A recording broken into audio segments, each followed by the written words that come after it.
Good morning मेरे प्यारे साथियों। आज हम बात करने जा रहे हैं ये सामाजिक अध्ययन जो कि 22/2/2019 को द्वितीय पाली में पूछा गया था। ठीक है, और ये टोटल 80 पूर्णांक का होता है, जिसमें से 40 वस्तुनिष्ठ प्रश्न रहता है और 40 सब्जेक्टिव रहता है।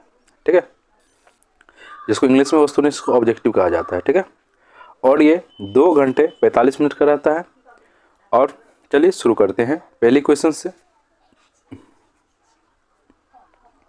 पहला क्वेश्चन क्या कहता है, निम्नलिखित में से कौन सा उद्योग कृषि पर आधारित नहीं है।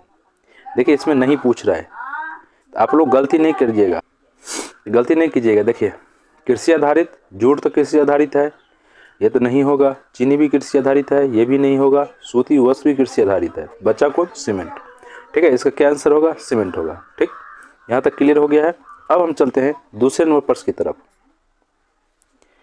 विश्व व्यापार संगठन WTO की स्थापना कब हुई? देखिए, इसकी स्थापना जो है 1995 ईस्वी में हुआ था। कब हुआ था? 1995 ईस्वी। ठीक है, अब हम चलते हैं तीसरे नंबर प्रश्न की तरफ। लिच्छवी गणतंत्र भारत के किस राज्य में अवस्थित था? देखिए, लिच्छवी गणतंत्र भारत के बिहार राज्य में अवस्थित था। कहाँ था? बिहार राज्य में। ठीक है, यहाँ तक क्लियर। अब हम चलते हैं चौथा नंबर प्रश्न पे। पीतल बनाया जाता है देखिए मेरे प्यारे साथियों, पीतल तांबा और जस्ता दोनों से बनाया जाता है, इसलिए इसका क्या आंसर होगा? सी। यहाँ तक क्लियर हो गया है। अब हम चलते हैं पांचवा नंबर प्रश्न पे। भारत में अत्यंत विनाशकारी भूकंप आया था, और ये कब आया था? देखिए, ये 1934 ईस्वी में आया था। कहाँ आया था? नेपाल और बिहार में। ठीक है, यहाँ तक क्लियर हो गया है। अब हम चलते हैं 6 नंबर प्रश्न की तरफ। 6 नंबर प्रश्न क्या कहता है, 1977 की लोकसभा के चुनाव में किस दल को स्पष्ट बहुमत मिला था? मतलब वो जीत गया था। ठीक है, वो था जनता पार्टी। ठीक है, अब हम चलते हैं 7 नंबर प्रश्न पे, देखते हैं क्या है। कार्ल मार्क्स का जन्म कहाँ हुआ था? देखिए मेरे प्यारे साथियों, कार्ल मार्क्स का जन्म जर्मनी में हुआ था। एक चीज़ और याद कर लीजिए। ठीक है, इसका जन्म 5 मई 1818 ईस्वी में हुआ था। ठीक है, कब हुआ था? 5 मई 1818 ईस्वी में। कहीं कहीं पूछ देता है कार्ल मार्क्स का जन्म कब हुआ था, तो आप बोलिएगा 5 मई 1818 ईस्वी। ठीक है, यहाँ तक क्लियर हो गया है। अब हम चलते 8 नंबर प्रश्न पर चलते हैं। ग्राम कचहरी का प्रधान कौन होता है? देखिए मेरे प्यारे साथियों, इसका प्रधान सरपंच होता है। कौन होता है? सरपंच होता है। ठीक है, अब 9 नंबर प्रश्न पर चलते हैं। जवाहर रोजगार योजना लागू हुआ था। कब लागू हुआ था मेरे प्यारे साथियों? ये 1 अप्रैल 1989। ठीक है, एक सेकंड, इसको फिर से 1 अप्रैल, ये भी याद रखिएगा, 1989। ठीक, अब हम जाते हैं 10 नंबर प्रश्न पे। नरेगा के अंतर्गत ग्रामीण मजदूरों को साल में कम से कम कितने दिनों के लिए रोजगार देने की व्यवस्था है? देखिए, इसके अंतर्गत 100 दिनों के लिए रोजगार देने की व्यवस्था है। ठीक है, अब हम चलते हैं 11 नंबर प्रश्न की तरफ। 11 नंबर प्रश्न क्या कहता है, 16वीं लोकसभा में महिला सदस्यों की संख्या कितनी थी? देखिए मेरे प्यारे साथियों, इसका होगा 61। ठीक है, 16वीं लोकसभा में 61 महिला उम्मीदवारों ने जीत के गया था। ठीक है, लोकसभा में। अब आते हैं 12 नंबर पे। इनमें से कौन सा सबसे लंबा राष्ट्रीय राजमार्ग है? देखिए, इसका सही आंसर होगा राजमार्ग संख्या 7। ठीक है, अब हम आते हैं 13 नंबर पे। मानव पूंजी के प्रमुख घटक क्या है? देखिए, ज्ञान, ये भी सही होगा। कौशल, ये भी सही है। अनुभव, ये भी सही है। ये क्या होगा? इनमें से सभी। ठीक है, अब हम चलते हैं 14 नंबर प्रश्न पे। सर्वाधिक वर्षा होती है, चलो ये तो नहीं होगा, तो क्या होगा? मानसीन राम। ठीक है, ये कहाँ पे है? ये है मेघालय में। ठीक है, यहाँ तक क्लियर हो गया है। अब 15 नंबर चलते हैं। नोबेल पुरस्कार से सम्मानित बांग्लादेशी अर्थशास्त्री कौन है? ये होगा प्रोफेसर, या बोलिए या डॉक्टर बोलिए, मोहम्मद यूनुस। ठीक है, यहाँ तक क्लियर है। अब हम चलते हैं 16 नंबर प्रश्न पे। 16 नंबर देखते हैं, निम्न में से कौन विदेशी ब्रांड नहीं है? देखिए, ये तीनों विदेशी, हुंडई, टोयोटा, फोर्ड, ये सब विदेशी ब्रांड है। यहाँ नहीं पूछ रहा है, तो क्या होगा? टाटा। तो आप लोग एग्जाम में गलती नहीं कीजिएगा और थोड़ा स्थिर से क्वेश्चन पढ़िएगा, उसके बाद आंसर लगाइएगा। ठीक है, 17 नंबर प्रश्न पर चलते हैं। झारखंड राज्य का गठन कब हुआ? देखिए मेरे प्यारे साथियों, ये जो है 15 नवंबर 2000 ईस्वी को झारखंड राज्य का गठन हुआ था। ठीक, 18 नंबर पर आते हैं, इनमें से कौन सी प्राथमिक ऊर्जा नहीं है। देखिए प्राकृतिक गैस, पेट्रोलियम, कोयला, ये सब प्राथमिक गैस के अंतर्गत आता है, लेकिन इस पे पूछ रहा है नहीं, तो क्या होगा, विद्युत। क्या होगा, विद्युत। 19 नंबर आते हैं, दाल किस पौष्टिक अंश का स्रोत है। देखिए दाल है प्रोटीन का, किसका, प्रोटीन का। अब 20 नंबर चलते हैं, भारत में कितने राष्ट्रीयकृत बैंक है। देखिए मेरे प्यारे साथियों, अगर आप किताब के अनुसार जाइएगा तो क्या सही होगा, 19, लेकिन वर्तमान में जाइएगा तो वर्तमान में हो गया है 12। ठीक है, वर्तमान में 12 है। और किताब, क्योंकि ये पुराना पब्लिकेशन बुक सब है, अभी बिहार बोर्ड ने अपडेट नहीं किया है, इसीलिए इसमें क्या आंसर होगा सही, 19 नंबर। अब हम 21 नंबर की तरफ चलते हैं। 21 नंबर क्या कहता है, नेपा नगर प्रसिद्ध है। देखिए मेरे प्यारे साथियों, ये अखबारी कागज के लिए प्रसिद्ध है। किसके लिए प्रसिद्ध है, अखबारी कागज के लिए। ठीक है, अब हम चलते हैं 22 नंबर की तरफ। हिंदुस्तान रिव्यू का प्रकाशन किसने आरंभ किया था। देखिए मेरे प्यारे साथियों, इसका होगा सच्चिदानंद सिन्हा। क्या होगा, सच्चिदानंद सिन्हा। ठीक, अब हम चलते हैं 23 नंबर की तरफ। सेफ्टी लैंप का आविष्कार किसने किया था। देखिए जेम्स नहीं, ये नहीं होगा, जॉन के नहीं होगा, क्रॉम्पटन नहीं होगा, क्या होगा, हम्फ्री डेवी ने। ठीक है, इसी तरह आप जैसे मैं आंसर देता हूँ उससे पहले आप लोग आंसर टिकट करके अपना नंबर जान सकते हैं। ठीक है, कितना नंबर आया आप उसको कमेंट में लिख सकते हैं। ठीक, और चलते हैं 24 नंबर प्रश्न की तरफ। 24 नंबर प्रश्न क्या कहता है, अंतर्राष्ट्रीय श्रमिक संगठन की स्थापना किस वर्ष हुआ। देखिए मेरे प्यारे साथियों, इसका जवाब आप लोग कमेंट के माध्यम से दीजिए। ठीक है, क्या होगा, इसका जवाब आप कमेंट के माध्यम से दीजिए। उसके बाद आते हैं 25 नंबर, मंदार हिल किस जिले में स्थित है। देखिए मंदार हिल की पूछ रहा है, ये बांका जिले में स्थित है। यहाँ तक क्लियर। अब हम चलते हैं 26 नंबर प्रश्न की तरफ। 26 नंबर प्रश्न में क्या कहता है, भारतीय जनता पार्टी का चुनाव चिन्ह क्या है। देखिए मेरे प्यारे साथियों, भारतीय जनता पार्टी का चुनाव चिन्ह कमल का फूल है। क्या है, कमल का फूल। उसके बाद 27 नंबर पर आते हैं, 16वीं लोकसभा का चुनाव किस वर्ष हुआ था। 16वीं लोकसभा चुनाव का 27 2014। क्या हुआ था, 2014। 16वीं लोकसभा का चुनाव किस वर्ष हुआ था, 2014। अब हम चलते हैं 28 नंबर की तरफ। 28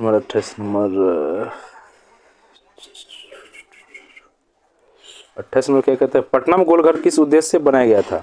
देखिए अनाज को रखने के लिए गोलघर बनाया गया था। ठीक है, अब तो वो एक पर्यटक स्थल हो गया है जिसको लोग देखने के लिए जाते हैं। चलिए अब आगे चलते हैं 29 नंबर तरफ। 29 नंबर क्या कहता है, भारतीय राष्ट्रीय कांग्रेस की स्थापना कब हुई थी। देखिए मेरे प्यारे साथियों, इसका सही जवाब होगा 1885। हाँ 28 दिसंबर, ये भी नोट कर लीजिए, 28 दिसंबर 1885। ठीक, और 30 नंबर पर आते हैं, इनमें से कौन सी प्राकृतिक आपदा नहीं है। देखिए सुनामी प्राकृतिक, ये तो नहीं पूछ रहा है ना, बाढ़ भी प्राकृतिक आपदा है, भूकंप भी प्राकृतिक आपदा। बचा कौन, आतंकवाद प्राकृतिक आपदा नहीं है। 31 नंबर आते हैं, यंग यूरोप का संस्थापक कौन था। देखिए मेरे प्यारे साथियों, यंग यूरोप का संस्थापक कौन था, मेजनी। ठीक है, यहाँ तक क्लियर। अब 32 नंबर पर आते हैं, भारत में योजना आयोग का गठन कब किया गया था। योजना आयोग 15 मार्च 1950 ईस्वी को योजना आयोग का गठन किया गया था। ठीक है, 15 मार्च 1950 ईस्वी को। अब हम 33 नंबर की तरफ चलते हैं। गांधी जी ने साबरमती आश्रम की स्थापना किस वर्ष किया था। देखिए मेरे प्यारे साथियों, ये 33 नंबर का कमेंट में आप लोग रिप्लाई कीजिए। क्या होगा, 1895, 1900, 1915 या 1916 ईस्वी। ठीक है, यहाँ तक क्लियर। अब हम चलते हैं 34 नंबर की तरफ। ब्रह्मा समाज की स्थापना किसने किया था। देखिए मेरे प्यारे साथियों, ये होगा राजा राम मोहन राय ने। किसने किया था, राजा राम मोहन राय ने। यहाँ तक क्लियर। अब हम चलते हैं 35 नंबर की तरफ। 35 नंबर क्या कहता है, देखते हैं। लोकतंत्र जनता का, जनता के लिए, जनता के द्वारा और जनता के लिए शासन है, ये कथन किसका है? देखिए मेरे प्यारे साथियों, ये कथन होगा अब्राहम लिंकन का। किसका है? अब्राहम लिंकन का। 36 नंबर पर आते हैं, भारत का सबसे बड़ा बंदरगाह है, कौन सा है? मुंबई है। ठीक है, अब 37 नंबर की तरफ चलते हैं, यूरोप का मरीज किसे कहा जाता है? 37 नंबर, इटली, इंग्लैंड, फ्रांस, तुर्की, किसको कहा जाता है? तुर्की को कहा जाता है। ठीक, 38 नंबर की तरफ आते हैं, भारत सरकार ने सूचना का अधिकार अधिनियम कब पारित किया था? ये होगा 2004 ईस्वी। कब पारित किया था? 2004 ईस्वी। 39 नंबर पर आते हैं, कागज का आविष्कार किस देश में हुआ? देखिए मेरे प्यारे साथियों, कागज का आविष्कार चीन में हुआ। कहाँ पे हुआ? चीन में। आगे चलते हैं, काली मिट्टी उपयुक्त है किसके लिए? कपास के लिए। किसके लिए? कपास के लिए। यहाँ तक ये ऑब्जेक्टिव का सेशन था। अब हम जानने की कोशिश करते हैं सब्जेक्टिव में कितने कितने मार्क की पूछा जाता है। ठीक है, चलते हैं। देखिए खंड ब में जो कि इतिहास में प्रश्न संख्या 1 से 5 तक लघु उत्तरीय प्रश्न पूछा जाता है, जिनमें से किन्हीं 3 प्रश्नों का, देखिए ये 2019 के अकॉर्डिंग बता रहा हूँ। ठीक है, उसमें 5 प्रश्न पूछा जाता है लघु उत्तरीय का। ठीक है, जिसमें से आपको केवल 3 प्रश्न का जवाब देना पड़ता था, वो भी कितने नंबर का? 2 नंबर का। कितने नंबर का? 2 नंबर का। तो टोटल कितना हो गया? 6 नंबर। ठीक है, अब हम देखिए कौन कौन प्रश्न था उसको हम देखते हैं। पहला प्रश्न इसमें था, अक्टूबर क्रांति से आप क्या समझते हैं? ठीक है, आप लोगों को अगर क्वेश्चन बैंक पास में नहीं होगा तो आप लोग इसको क्या कीजिएगा? स्क्रीनशॉट ले लीजिएगा। ठीक है, यहाँ समझ गए। और दूसरा प्रश्न क्या था? सभी ने अवज्ञा आंदोलन का क्या परिणाम हुआ? ठीक है, यहाँ तक क्लियर। उसके बाद चलते हैं, तीसरा प्रश्न देखते क्या था। तीसरा प्रश्न है, प्रथम विश्व युद्ध के किन्हीं 2 कारणों का वर्णन करें। ठीक, आप लोग स्क्रीनशॉट लेते रहिए। चौथा प्रश्न क्या था? चौथा प्रश्न, विश्व बाजार किसे कहते हैं? ठीक है, और 5वां प्रश्न था, पांडुलिपि क्या है? पांडुलिपि, इसकी क्या उपयोगिता है? ठीक है, यही पांचों प्रश्न में से आपको किन्हीं 3 प्रश्नों का उत्तर देना पड़ता था, वो भी कितने नंबर का? 2 नंबर का। यहाँ तक क्लियर हो गया है। अब हम चलते हैं दीर्घ उत्तरीय प्रश्न। देखिए मेरे प्यारे साथियों, इतिहास में दीर्घ उत्तरीय पूछा जाता है। यहाँ देखिए प्रश्न संख्या 6 से 7 तक दीर्घ उत्तरीय प्रश्न है, इनमें से किसी एक प्रश्न का उत्तर दें। ठीक है, इसमें 2 प्रश्न पूछा जाता है, जिसमें से आपको किन्हीं 2 का उत्तर देना पड़ता था। ठीक, अब देखिए पहला प्रश्न क्या था? लेनिन के जीवन एवं उपलब्धियों पर प्रकाश डालें। यहाँ तक क्लियर। उसके बाद दूसरा प्रश्न था, भारतीय प्रेस की विशेषताओं को लिखिए। ठीक है, इनमें से आपको केवल एक प्रश्न का उत्तर देना था, वो भी कितने नंबर का? 4 नंबर का। ठीक है, अब समझ आ गया। जो दीर्घ उत्तरीय प्रश्न एक पूछा जाता है, ये 2019 के अकॉर्डिंग पूछा जाता है और वैसे भी पूछा जाता है। ठीक है, अब हम चलते हैं आगे। अब राजनीति में आते हैं। देखिए राजनीति में कितने नंबर का पूछा जाता है? पॉलिटिकल साइंस में। ठीक है, यहाँ 8 से 13 तक लघु उत्तरीय प्रश्न पूछा जाता है। इनमें से किन्हीं 2 प्रश्नों का उत्तर, देखिए 2 प्रश्नों मतलब 5 इसमें पूछा जाता है, इनमें से आपको केवल 2 ही प्रश्न का उत्तर देना पड़ता है, वो भी कितने कितने नंबर का? 2-2 नंबर का। ठीक है, उसमें से पहला प्रश्न क्या है? सांप्रदायिक सद्भाव को प्रोत्साहित करने के लिए आप क्या करेंगे? दूसरा प्रश्न है, चिपको आंदोलन के मुख्य उद्देश्य क्या है? ठीक है, आप लोग स्क्रीनशॉट ले लीजिए, अगर है तो कोई बात नहीं, आप किताब से तैयारी कीजिए। और 2 हो गया। तीसरा प्रश्न क्या था? भारतीय लोकतंत्र की किन्हीं 4 समस्याओं का वर्णन करें।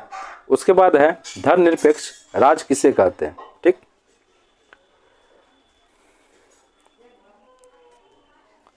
12 क्या है? समवर्ती सूची क्या है? ठीक, समवर्ती सूची।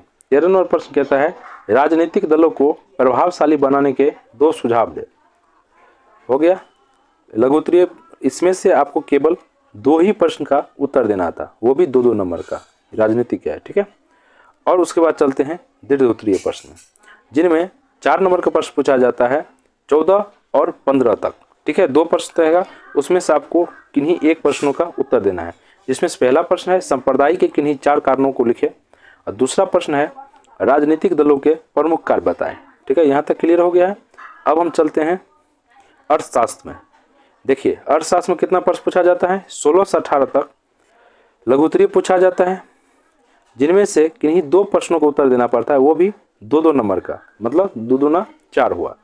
पहला प्रश्न है इसमें आर्थिक आधारभूत संरचना का क्या महत्व है। उसके बाद है सहकारिता से आप क्या समझते हैं, ये अर्थशास्त्र में पूछा गया है, ठीक है, 2 हुआ। उसके बाद है 18 नंबर उपभोक्ता के शोषण के कौन कौन से तरीके हैं, मतलब ये तीनों में से आपको 2 प्रश्न का उत्तर देना है, वो भी 2-2 नंबर का, ठीक है। उसके बाद चलते हैं यहाँ 19 से 20 तक दीर्घ उत्तरीय प्रश्न है, इनमें से किन्हीं एक प्रश्न का उत्तर देना होगा, वो भी 4 नंबर का।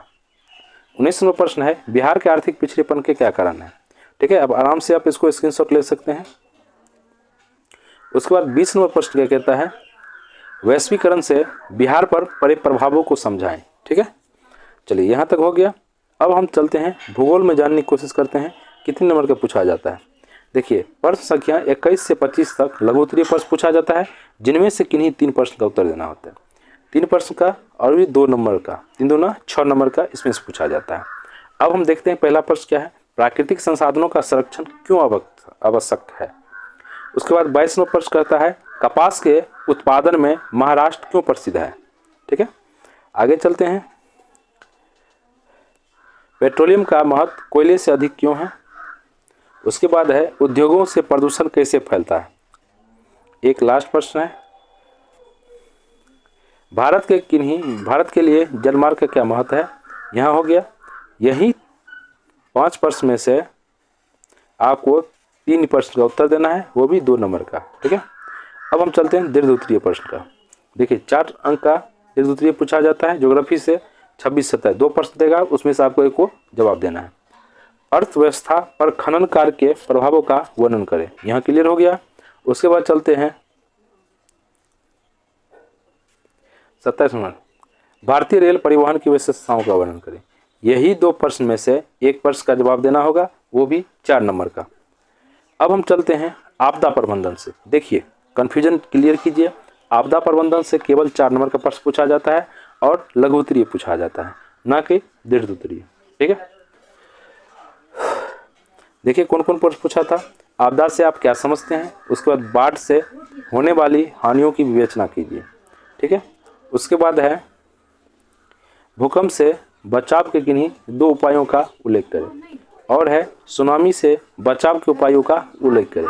देखिए 2, 3, 4 नंबर का पूछेगा, जिसमें से आपको केवल 2 नंबर का जवाब देना होगा, और दोनों क्या होगा, 2-2 नंबर का होगा, ठीक है। आशा करता हूँ आप लोग अच्छे समझ गए होंगे। इसी पैटर्न के आधार पर पूछा जाता है, लेकिन आजकल के समय में हर एक चीज़ क्या होता है, दुगुना दिया जाता है, दुगुना, लेकिन वही पैटर्न सेम है, ठीक है। क्योंकि पहले 40 देता था, अब क्या देता है 80, ठीक है। अब 80 नंबर का पूछा जाता है, और उसमें से आपको जो पसंद है 40 को भरना रहता है। यहाँ तक आपको क्लियर हो गया। मैं आशा करता हूँ आप लोग अच्छे से समझ गए होंगे। चलिए thank you, bye bye, take care, love you guys. अगर पसंद आए तो लाइक कीजिए।